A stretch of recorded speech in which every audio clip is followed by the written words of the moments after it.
Yeah, good morning, Conrad. Good to see you. It's a very busy day. We just reported our Q2 numbers, so thanks for taking time on this day. Thank you, Kai. Good morning. Good morning. So, Conrad, let's start with the big picture. So, how do you assess the overall performance of Clariant in the second quarter? Yeah, the overall performance, Kai, in the second quarter was very strong. We saw an overall demand recovery across all of our businesses, and we also saw our profitability up significantly from prior years. What do you think are the key success factors behind these numbers? Yeah, the key success factor starts with our revenue, which was very strong. It was 12% versus the same quarter last year. But what is even maybe more significant is that we were up 5% in revenue versus the second quarter in 2019. So we're actually above pre-COVID levels right now with our revenue. I see. So there are external factors and internal factors. What were the key drivers? I mean, the market is recovering. On the other hand, we have taken certain measures. So what do you like most of this? Yeah, what I like most of it is actually that we did see a strong revenue growth, but we also saw a strong growth in our profitability despite very high raw material increases. And actually, despite that, we were able to improve our overall margins. And that was very much because of discipline on our cost and the delivery of the BU efficiency programs. And of course, amidst the pandemic, people are operating under very difficult conditions. How do you see us performing here? Yeah, the performance is there because of heavy lifting and great work by all of our teams, both in the front line to keep our factories up and running from a commercial point of view, to make sure that we indeed get pricing through, and actually also in supply chain to basically deal with raw material outages and still make sure that we get our product to our clients. It's been true team effort across the company. Yeah, indeed. So if we look at growth a little bit, we have 12% on group level. Now that varies by business area, of course. So we have plus 7%. On the one hand, in one business area, it goes up to 17% in natural resources. So what is your view on the performance of the different businesses we have? Yeah. Now, the good thing is, Kai, that we did see increased demand in all of the businesses, some stronger than others, but actually we even saw, for example, in our oil services business, a recovery. So we were positive in all of our businesses. Some were doing very well. You saw our natural resources business area up 17%. Some actually strong, like our ICS business. Catalyst plus 7%, but that business also didn't go down as much last year. So across the board, strong performance on revenue.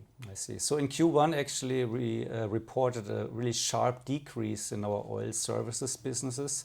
Now we're back on a growth path, but what's the situation like in oil businesses? Yeah, the oil business is recovering a bit later than the other businesses.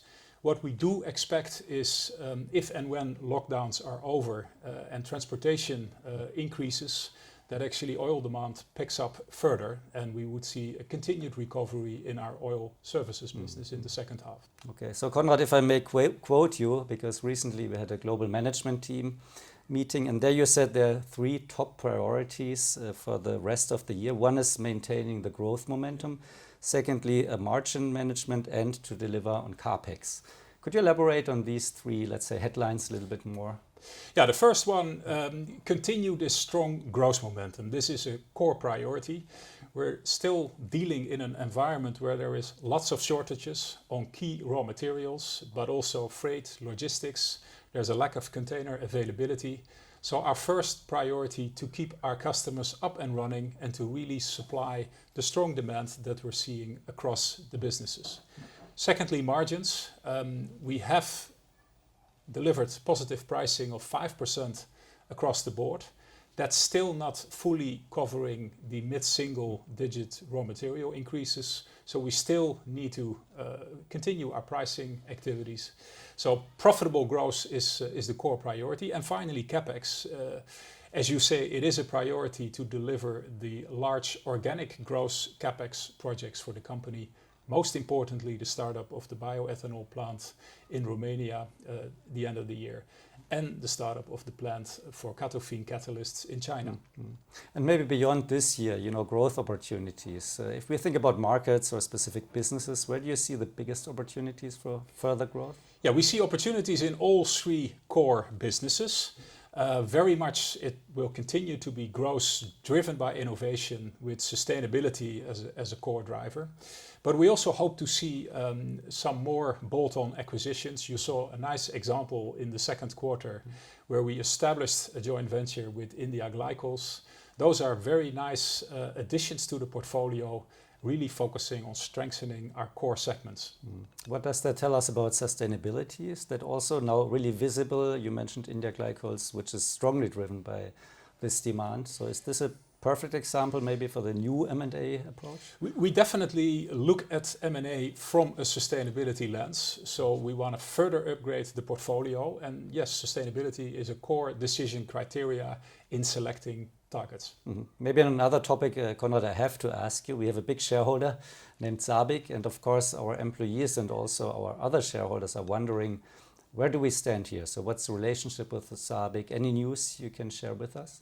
Yeah, we just had our board meeting yesterday, also with our SABIC nominated board members. I can say the discussions are very positive, and there is a strong support for the growth strategy for Clariant, which is very much about organic growth, supported by focused bolt-on acquisitions in our core segments.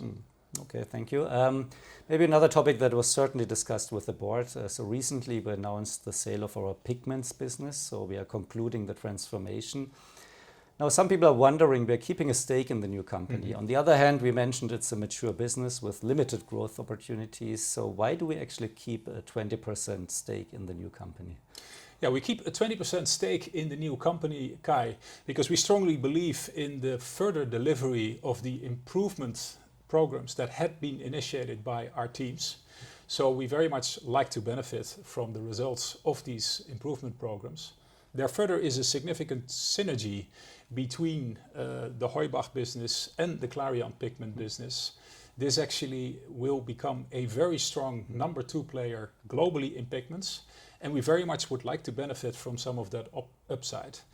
I will say though that we have also agreed very favorable exit terms for Clariant in the event that we wish to step out. Okay, maybe a final word on the outlook. We have increased our expectations now. Yeah. So what makes you confident, and where would you still see certain risks with regard to our full year results? Yeah, we've raised the outlook, Kai, to 7 to 9% growth on revenue. That is the current momentum that we see in the businesses. It is also including the addition of India Glycols, where we expect roughly 50 million Swiss francs contributing in the second half of this year. Then we've also raised the outlook for our profitability, and we're now saying we expect an EBITDA margin between 16 and 17%, which is actually well above the pre-COVID levels. Okay, well, thank you very much, Conrad. Have a good day. Thank you, Kai.